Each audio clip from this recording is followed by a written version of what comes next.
अब इन्डियामै अब 30% ट्याक्स हान्न थालिरहेको छ क्रिप्टोमा, that's also a nice way होइन।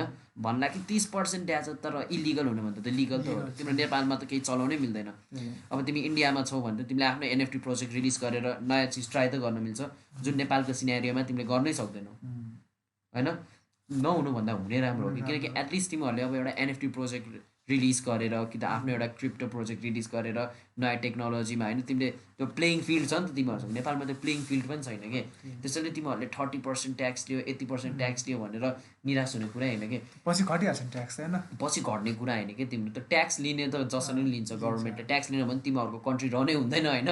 ट्याक्स लिन आर्मीलाई कसले पैसा तिर्छ, आर्मी भएन कन्ट्रीमा अट्याक गरिहाल्छ, टेररिजम भइहाल्छ, त्यसैले त्यसले ट्याक्स त तिर्नै पर्छ। अब भन्छ ए उसले घुस खायो त्यो खान्छ, त्यो ह्युमेन नेचर हो, तिमीहरूले जति भने नि खान्छ होइन।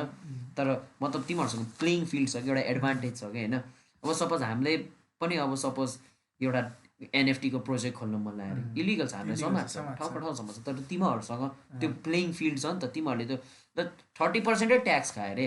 अब हाम्रो एनएफटी आइडिया हामीले रियालिटीमा ल्याउन सक्यो भए हामीले $1 मिलियन कम्पनी हुन्थ्यो अरे, तर सकेन। तर तिमीहरूकोमा होइन, तिमीसँग त्यही आइडिया आयो अरे, तर तिमीले इम्प्लिमेन्ट गरेर खोल्यो अरे। $10 मिलियन 30% ट्याक्सै हाने अरे के, तिम्रो $3 मिलियन लग्यो नै अरे के, तर $7 मिलियन त कमायो तिमीले।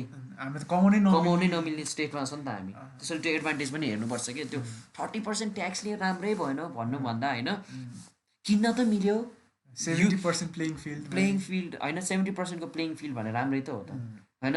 नहुनु र हाम्रो छैन यहाँ, तिमीहरूको छ, त्यही ब्लेसिङै हो, एउटा छ भनेको ब्लेसिङै हो हो के।